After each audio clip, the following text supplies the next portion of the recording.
The Islamic State of Iraq and Syria is a phenomenon so terrible and shocking it seems impossible.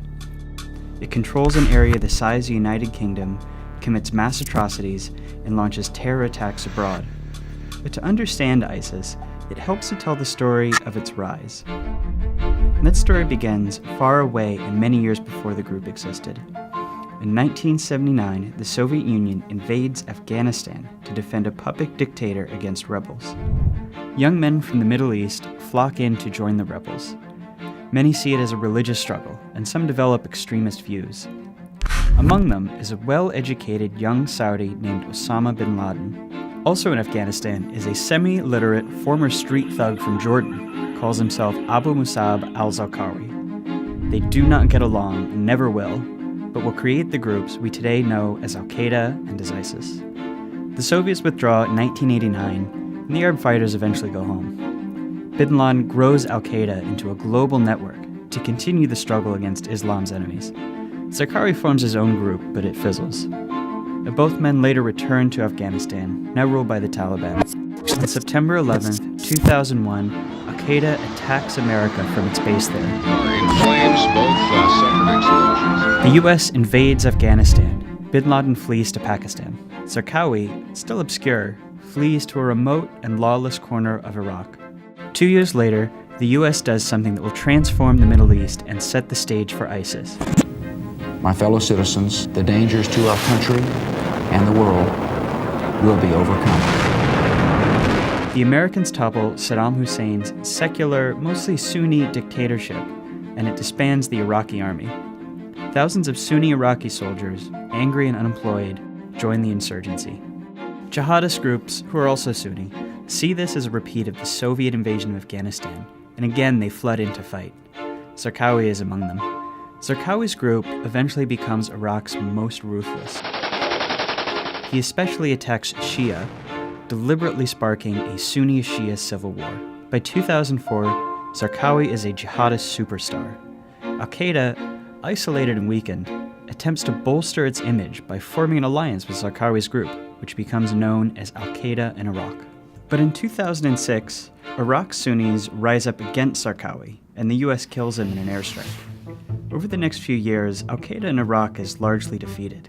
The Americans withdraw in 2011 from an Iraq that finally looks stable. 2011, the Arab Spring spreads across the Middle East.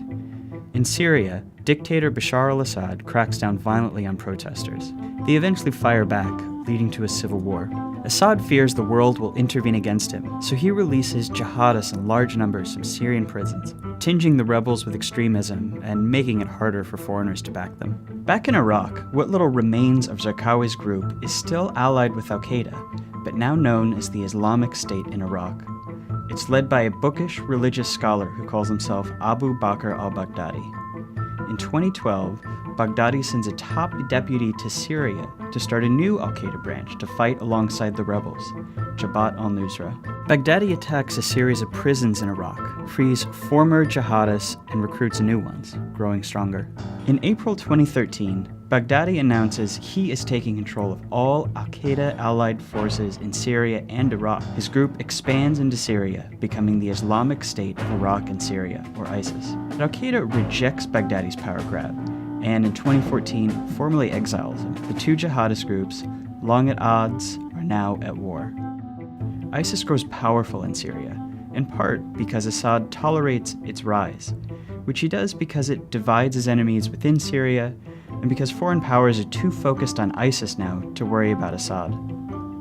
By June 2014, ISIS has built an army in Syria, and it launches a military-style invasion into Iraq. The Iraqi army, weakened by corruption, folds with little fight, and many Sunnis are tired of their Shia-dominated and increasingly authoritarian government, and welcome, or at least tolerate, ISIS's arrival. Within days, ISIS controls a third of Iraq and a big part of Syria. ISIS's goal is more audacious than anything imagined by Al-Qaeda: to revive the ancient caliphate and expand it to encompass all Muslims. It earnestly believes its holy war will then bring about the apocalypse as foretold in Scripture. Thousands of Muslims, mostly from the Middle East and from Europe, flock to join the group. Some join for religious reasons, but many are just disillusioned or angry and feel that ISIS offers them answers and a purpose. But ISIS quickly overreaches. That August, it invades Kurdish territory in Iraq and Syria, sparking counterattacks from better organized Kurdish forces, launches a genocide against Iraqi Yazidis, and murders the American journalist James Foley on camera, outraging the world and provoking an American-led air campaign against it.